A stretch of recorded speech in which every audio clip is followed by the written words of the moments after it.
ഗുളിക തീർന്നു കേട്ടോ. ഇനി ഉച്ചക്കലത്തേക്ക് വരെ ഉള്ളൂ. രാവിലത്തേക്കും ഉച്ചക്കലത്തേക്കും, രാത്രിത്തേക്കില്ല. ഞാനാണെങ്കിൽ പറയാൻ അങ്ങ് വിട്ടുപോയി. ഇന്നലെ അവനെ വിളിച്ച് പറയേണ്ടതായിരുന്നു. അതെ, ഇനി എനിക്ക് ഗുളിക മരുന്നൊന്നും വേണ്ട. എനിക്ക് തന്നെ ഉറപ്പില്ല എൻ്റെ കാര്യത്തിൽ. വെറുതെ ബാക്കിയുള്ളവർക്ക് ബുദ്ധിമുട്ടുണ്ടാക്കുന്ന എന്തിനാ? എനിക്ക് വിശ്വാസമൊന്നുമില്ല ഞാൻ പഴയതുപോലെ ആവുമെന്ന്. അതുകൊണ്ട് എനിക്ക് ഇനി ഗുളിക മരുന്നൊന്നും വേണ്ട. എനിക്ക് നല്ല വിശ്വാസമുണ്ട് നിങ്ങൾ പഴയതുപോലെ ആവുമെന്ന്. ഇതിലും വലിയ അസുഖം വന്നവരൊക്കെ നല്ലതുപോലെ ആയിട്ടില്ലേ? അതുകൊണ്ട് ആവശ്യമില്ലാത്ത ചിന്തകളൊന്നും വേണ്ട. അസുഖം മാറത്തില്ലെന്നും പറഞ്ഞ് നടക്കണ്ട. അസുഖം മാറുമെന്ന് പറഞ്ഞ് കിടന്നോളൂ. ഇതിപ്പോൾ വലിയ മാരക രോഗമൊന്നുമല്ലല്ലോ. പിന്നെ എൻ്റെ ബുദ്ധിമുട്ട്, ഞാൻ ആരാ നിങ്ങളുടെ? ഞാൻ നിങ്ങളുടെ ഭാര്യയല്ലേ? ഞാനല്ലേ നിങ്ങളെ നോക്കേണ്ടത്. ഇപ്പോൾ എനിക്കാണ് ഈ അസുഖം കാര്യങ്ങൾ വന്നെങ്കിൽ നിങ്ങൾ എന്നെ ഇട്ടിട്ട് പോകുമായിരുന്നോ? ഇല്ലല്ലോ. അതുകൊണ്ട് ആവശ്യമില്ലാത്ത ചിന്തകളൊന്നും വേണ്ട. ഇപ്പോൾ നമ്മൾ സ്വപ്നം കാണണ്ട നമ്മൾ പഴയതുപോലെ ഞാനും ഇക്കായും നമ്മുടെ മക്കളും ഒക്കെ ആയിട്ട് നമ്മൾ സന്തോഷമായിട്ട് കഴിഞ്ഞൊരു കാലമുണ്ടല്ലോ, അത് തിരിച്ച് നമുക്ക് അതേപോലെ വീണ്ടെടുക്കണം. അപ്പോൾ അതിന് വേണ്ടിയിട്ടാണ് ഞാൻ ഈ കഷ്ടപ്പെടുന്നതൊക്കെ. അതിൻ്റെ ഇടയ്ക്ക് നിങ്ങൾ ഈ ആവശ്യമില്ലാത്ത വർത്താനമൊക്കെ പറയുന്നത്. ഞാനേ അവൻ പോകുന്നതിന് മുമ്പേ ഗുളികയുടെ കാര്യം ഒന്ന് പറയട്ടെ, അല്ലെങ്കിൽ പിന്നെ തീർന്നു കഴിഞ്ഞാൽ പിന്നെ ബുദ്ധിമുട്ടാണ്. ശരി എന്നാ.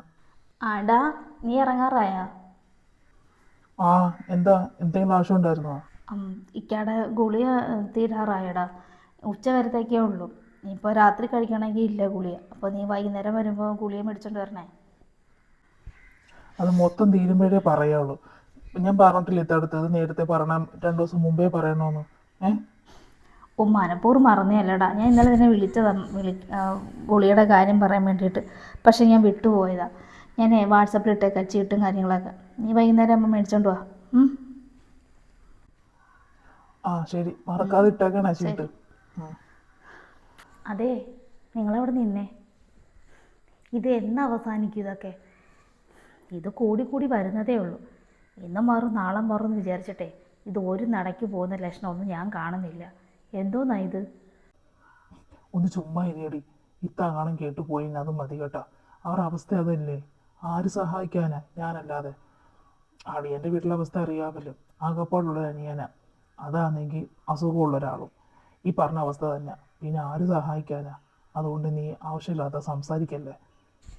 ഇതിപ്പോൾ ഞാനിതിപ്പോൾ എന്ത് പറഞ്ഞാലും അവർ കേട്ടാൽ എനിക്കൊന്നുമില്ല. അവർ കൂടെ ഒന്ന് മനസ്സിലാക്കണ്ടേ? നിങ്ങളിങ്ങനെ ബുദ്ധിമുട്ടിക്കുന്നതിനൊക്കെ ഒരു പരിധി വേണ്ടേ? ഉള്ളൊക്കെ കിട്ടുന്ന കാശ് മൊത്തമേ അവർക്ക് മരുന്നിനും അവരുടെ കാര്യത്തിനും വേണ്ടിയിട്ടൊക്കെ നിങ്ങൾ ചിലവാക്കിയാൽ മതി. നമുക്ക് 2 പെൺകുഞ്ഞുങ്ങളാണ് വളർന്നു വരുന്നത്. അവർക്ക് വേണ്ടിയിട്ട് എന്തെങ്കിലും സമ്പാദിക്കണ്ടേ? ഇത് കിട്ടുന്നത് പോരാത്തതിന് കടവും മേടിച്ചിട്ടാണ് നിങ്ങളിവിടെ എല്ലാ കാര്യങ്ങളും നിങ്ങൾ ചെയ്യുന്നത്. എൻ്റെ വീട്ടിൽ നിന്നാണെങ്കിൽ ആരും പോലും വരുന്ന പോലുമില്ല. എന്തോ ഒരു സ്മെല്ലാണെന്നറിയാമോ? ഈ പെരയ്ക്കകത്തിരുന്ന് മനുഷ്യന് മനസ്സമാധാനമായിട്ട് ഒരു ആഹാരം പോലും കഴിക്കാൻ പറ്റുന്നില്ല. പിള്ളേർക്കാണെങ്കിൽ ഛർദ്ദിക്കാൻ വരുക. ഞങ്ങളുടെ വീട്ടുകാർ വരുമ്പം തന്നെ അവരിപ്പോൾ വരുന്നില്ല. ഇപ്പം എന്നെ കാണണമെങ്കിൽ ഞാൻ തന്നെ അങ്ങോട്ട് ചെല്ലണം. ഇപ്പം ആ അവസ്ഥയായി. എല്ലാം കൊണ്ട് വല്ലാത്തൊരു ബുദ്ധിമുട്ട് തന്നെയാണ്. ഇതെങ്ങനെയെങ്കിലും ഒന്ന് അവസാനിച്ചാൽ മതിയായിരുന്നു എനിക്ക്. ഒക്കെ ശരിയാവൂടി. ഇപ്പം തൽക്കാലം നീ വിഷമിക്കാതെ നീ അകത്തോട്ട് കയറിപ്പോ. ചെല്ല്, ഞാൻ പോയിച്ചു വരട്ടെ.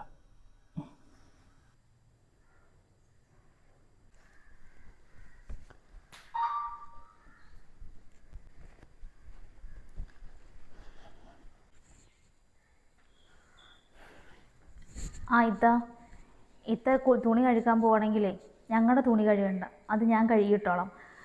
എല്ലാവരുടെ കൂട്ടത്തിട്ടിട്ട് കഴുകുകയൊന്നും വേണ്ട. ഒരു മരുന്നിൻ്റെയും എന്തൊക്കെയോ ഒരു സ്മെല്ലാണ് ആ തുണിക്ക്. അതെത്ര കഴുകിയാലും ശരിയാവത്തുമില്ല. അതുകൊണ്ടേ ഇത്താടെയും കെട്ടിയവൻ്റെ മക്കളുടെയും തുണി കഴുകിയിട്ടാൽ മതി. ഞങ്ങളുടെ തുണി ഞാൻ കഴുകിയിട്ടോളാം. അതിന് ഇക്കാടെ തുണികളൊക്കെ ഞാൻ ആദ്യമേ കഴുകിയിടുമല്ലോ. പിന്നെ അത് കഴിഞ്ഞിട്ട് നമ്മുടെ എല്ലാവരും തുണി ഞാൻ കഴുകുന്നത്. അതിനകത്ത് എങ്ങനെ വരാനാ?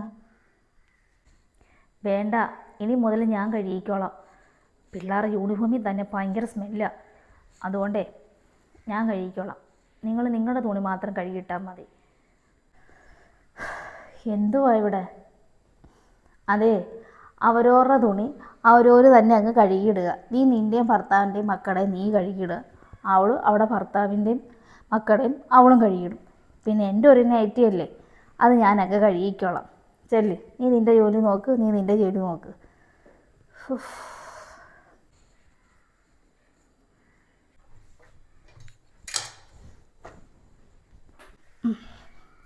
ഓ എന്തോ ഒരു വെയിലാ. ഡീ, നീ തുണി പോയി കഴുകുന്നെങ്കിൽ നിങ്ങളുടെ പോയി തുണിയൊക്കെ കഴുകിയിട്. ഞങ്ങളുടെ തുണിയെല്ലാം കഴുകി ഞാൻ മാറ്റിയിട്ടിട്ടുണ്ട്. ഭയങ്കര വെയിൽ. തുണി എന്ന കല്ലിൻ്റെ അവിടെയില്ലേ കുറച്ചുകൂടെ കഴിഞ്ഞാൽ ഭയങ്കര വെയിലായിരിക്കും. ഇപ്പം തന്നെ അവിടെ നിൽക്കാൻ വയ്യ. നീ പോക്കോ, ബാക്കിയൊക്കെ ജോലി ഞാൻ ചെയ്തോളാം. ഇനി മീൻ വെട്ടി കറിയൊക്കെ വെച്ചാൽ പോരെ, ബാക്കിയെല്ലാം ഒതുക്കിയില്ലേ, ഇനി ഞാൻ ചെയ്തോളാം. നീ പോയി ആ തുണിയൊക്കെ പോയി ചെന്ന് കഴുകിയിട്. വേണ്ട, ഇനി അടുക്കളയിലെ കാര്യങ്ങളൊക്കെ ഞാൻ ഒറ്റയ്ക്ക് നോക്കിക്കോളാം. ഇതിനകത്തിന് ബുദ്ധിമുട്ടേണ്ട കാര്യമൊന്നുമില്ല. അതുമല്ല, എനിക്കിപ്പോൾ എന്തോ ഉണ്ടാക്കുന്ന ഫുഡൊന്നും കഴിക്കാൻ തന്നെ തോന്നുന്നില്ല. ഞാൻ പറഞ്ഞല്ലോ, അടുത്ത് വരുമ്പോൾ തന്നെ ഭയങ്കര സ്മെല്ലാണ്. ഇപ്പം തന്നെ തുണി കഴുകിയിട്ടിട്ട് കുളിക്കാതെ തന്നെയാണ് നേരെ ഇങ്ങോട്ട് കയറി വന്നിരിക്കുന്നത്. അല്ലേ തന്നെ മനുഷ്യൻ ഛർദ്ദിക്കാൻ മുട്ടുക. പിന്നെ ഈ കൂട്ടത്തിൽ വന്ന് കഴിക്കുന്നതും വന്ന് നിൽക്കുമ്പോഴുണ്ടല്ലോ വല്ലാത്ത മണമാണ്. പിന്നെ ഒരു കാര്യം, ആ മുറി എപ്പോഴും ലോഷനോ വല്ല ചന്ദനത്തിരിയോ വല്ലതും കത്തിച്ച് വെച്ചേക്കണം. പിന്നെ ആ വാതിലും കൂടെ ഒന്ന് അടച്ചിട്ടേക്കണം. എത്ര തുടച്ചാലും ഭയങ്കര സ്മെല്ലാണ്, അറിയാമല്ലോ. എല്ലാം അതിനകത്ത് കിടന്നല്ലേ സാധിക്കുന്നത്. അപ്പോൾ അതുകൊണ്ട് അതിൻ്റെ ഒരു ബുദ്ധിമുട്ടുണ്ട്. പിന്നെ ഇത്താണെങ്കിൽ കുറച്ച് വീറും വൃത്തിയായിട്ടൊക്കെ നടക്കണം. ഇത് നേരെ വന്ന് അടുക്കളയിൽ പാചകം ചെയ്യുക. അതുകൊണ്ടേ അടുക്കളയിലെ കാര്യമൊന്നും എനിക്ക് ഇടപെടേണ്ട. മനുഷ്യനെങ്കിലും മനസ്സമാധാനമായിട്ട് എന്തെങ്കിലും ഒന്ന് കഴിക്കണം, അറുപ്പും വെറുപ്പും ഇല്ലാത്ത. അതുകൊണ്ട് അടുക്കള കയറിയിട്ടുള്ളൊന്നും പരിപാടിയൊന്നും വേണ്ട. നിങ്ങൾക്കുള്ള ഭക്ഷണമൊക്കെ ഞാൻ ഉണ്ടാക്കുന്നുണ്ട്, അതങ്ങ് കഴിച്ചാൽ മതി. പിന്നെ അതുപോലെ തന്നെ പാത്രങ്ങളെല്ലാം കൂടെ ഇന്ന് ഇട്ട് കുഴയ്ക്കരുത്. ഇക്കാക്കുള്ള പാത്രം ഞാൻ മാറ്റി വെച്ചിട്ടുണ്ട്, അതിനകത്ത് അങ്ങ് കൊടുത്താൽ മതി. ആ പാത്രവും ഈ പാത്രവും എല്ലാം കൂടെ കൂട്ടി കുഴച്ചിട്ടെ വല്ലാത്തൊരു ബുദ്ധിമുട്ടാണ്. ഒന്നതും സുഖമില്ലാതെ കിടക്കുന്ന ആളാണ്, അതുകൊണ്ട് പറയുക. അതുകൊണ്ട് ഇനി അടുക്കളയിലെ കാര്യങ്ങളൊന്നും നോക്കണ്ട. ഇത്താടെ ഭർത്താവിൻ്റെ കാര്യം നോക്കി ആ റൂമിൽ അങ്ങോട്ട് ഇരുന്നാൽ മതി.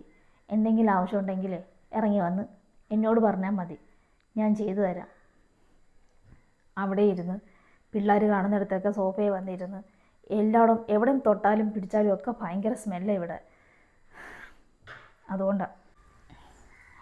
മോള് പോയി ഒരു കാര്യം ചെയ്യ്, നീ അവൻ്റെ ഒപ്പം പിന്നെ അവൻ്റെ കാര്യങ്ങൾ നോക്കി നീ ഇരുന്നാൽ മതി.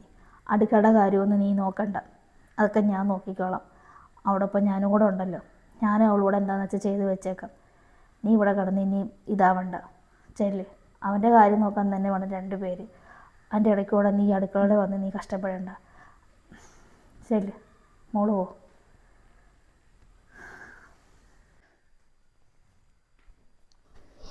ഇതെന്താണ് മോൾക്ക് വല്ലാണ്ടിരിക്കുന്നത്? എന്തു പറ്റി?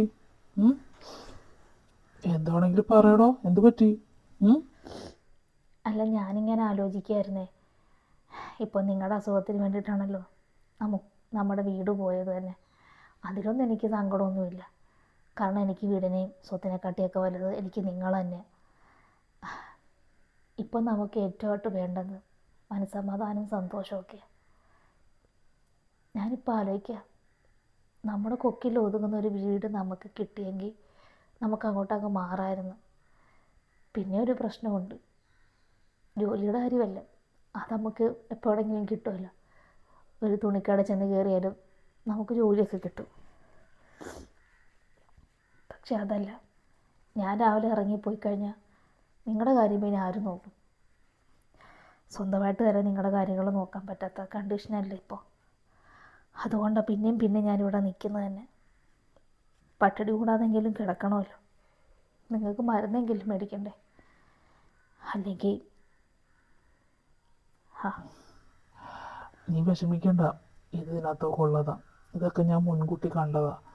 എല്ലാവർക്കും ഒരു ബുദ്ധിമുട്ടായി തോന്നിക്കാണും നമ്മളൊക്കെ.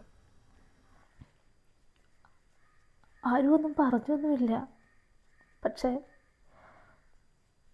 എല്ലാവർക്കും ഒരു ബുദ്ധിമുട്ട് പോലെ. ഞാനും ഇക്കായി മക്കളും ഒക്കെ ഇവിടെ നിൽക്കുമ്പോൾ ചിലവും കാര്യങ്ങളൊക്കെ എന്തൊക്കെയോ എല്ലാവർക്കും ഒരു. എല്ലാം ശരിയാവടോ, താനെന്നിങ്ങനെ വിഷമിക്കുന്നത്? ഞാനില്ലേ കൂടെ, ഇതൊന്നും സാര വെക്കണ്ട. ശരിയാകണമല്ലോ.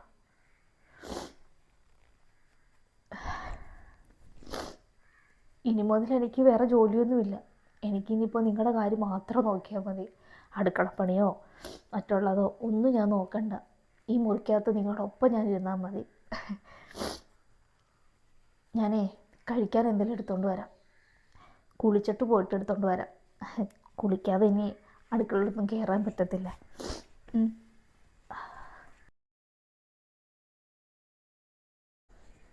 മാ, എന്താ മോളെ? അമ്മ, ഇപ്പോൾ ഇക്ക മരിച്ചിട്ട് ഇപ്പോൾ 2 മാസം കഴിഞ്ഞു.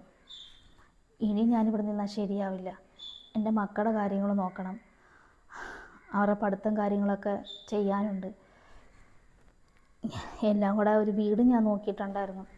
വീടൊക്കെ എല്ലാം സെറ്റായിട്ടുണ്ട്. ജോലിയുടെ കാര്യം ഓക്കെ ആയിട്ടുണ്ട്. ചെറിയൊരു ജോലിയാണ് തുണിക്കടയിൽ. ഇപ്പം എൻ്റെ മക്കളുടെ കാര്യത്തിനാണെങ്കിലും വീട് വാടകയ്ക്ക് എടുത്തിട്ടുണ്ടല്ലോ.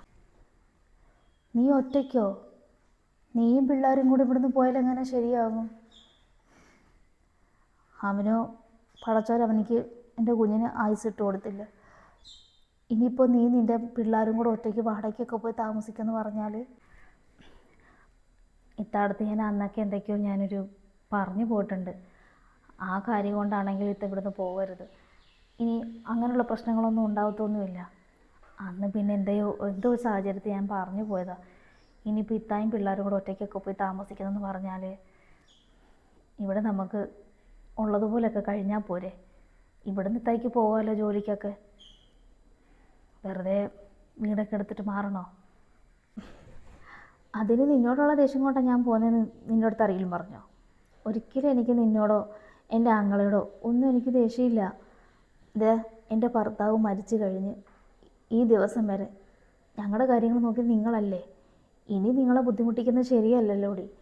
അതുകൊണ്ട് തന്നെ പിന്നെ കുറച്ചൊക്കെ കഴിയുമ്പം നിങ്ങൾക്കൊരു ബുദ്ധിമുട്ടായി മാറും. അതുകൊണ്ട് ഇപ്പോഴേ തന്നെ ഞങ്ങൾ പ്രാപ്തിയാകുന്നതല്ലേ നല്ലത്. ജോലിക്ക് പോയതിന് വശമില്ല. ഇനി അതൊക്കെ ശരിയാക്കി എടുക്കണം.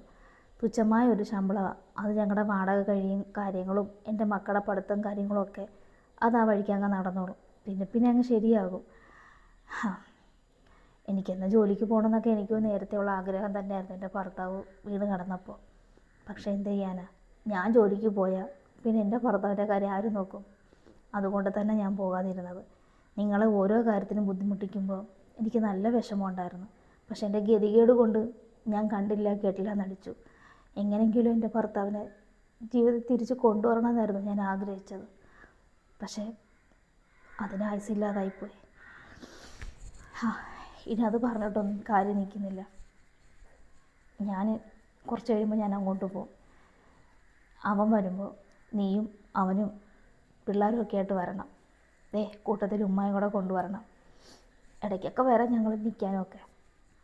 അല്ലാതെ നിന്നോടുള്ള ദേഷ്യം കൊണ്ടൊന്നും അല്ല പോകുന്നതെന്ന് ഒരിക്കലും നീ പോലും വിചാരിക്കരുത്. കേട്ടപ്പോൾ ഉമ്മാക്ക് വിഷമം തോന്നി നീ മക്കളും ഇവിടെ നിന്ന് പോവാന്ന് പറഞ്ഞപ്പോൾ. പക്ഷെ ഒന്നും ഓർത്താൽ അതാ നല്ലത്. വെറുതെ എന്തിനാ ഈ വേദനയൊക്കെ അങ്ങോട്ട് മാറിക്കഴിയുമ്പോൾ പിന്നെ നീ നിൻ്റെ മക്കളും ഇവിടെ അധികപ്പറ്റായിട്ട് തോന്നും. പിന്നെ അതൊരു പ്രശ്നമായിട്ട് മാറും. അതിൽ നല്ലത് ഇപ്പം തന്നെ നീ മാറുന്നതാണ് നല്ലത്. ചെറിയൊരു വാടക വീടാണെങ്കിലും അവിടെ നിന്ന് എനിക്ക് സന്തോഷം സമാധാനം കിട്ടും. നിൻ്റെ മക്കളുടെ കാര്യം നോക്കി നീ സന്തോഷമായിട്ട് ജീവിക്കുന്ന ഉമ്മക്ക് കാണേണ്ടത്. എനിക്കെൻ്റെ 2 മക്കളും ഒരുപോലെ തന്നെ. അതുകൊണ്ട് എനിക്ക് അവനെയും തള്ളിക്കളയാൻ പറ്റില്ല, എനിക്ക് നിന്നെയും തള്ളിക്കളയാൻ പറ്റില്ല. പിന്നെ കുറച്ച് കഴിയുമ്പോൾ അവനിക്കും ബുദ്ധിമുട്ടായി തോന്നും മോളെ. അതുകൊണ്ട് നീ ഇപ്പോഴേ അതുകൊണ്ട് പ്രാപ്തിയായിട്ട് ജീവിക്കാൻ നോക്ക്. ഇടയ്ക്ക് ഉമ്മയും കൂടെ വരാം. ഇനി ആരും എന്ത് പറഞ്ഞാലും നീ ഇപ്പോൾ കേൾക്കണ്ട. കാരണം ഈ പറയുന്നവർ തന്നെ നാളെ നിന്നെ തള്ളി പറയും.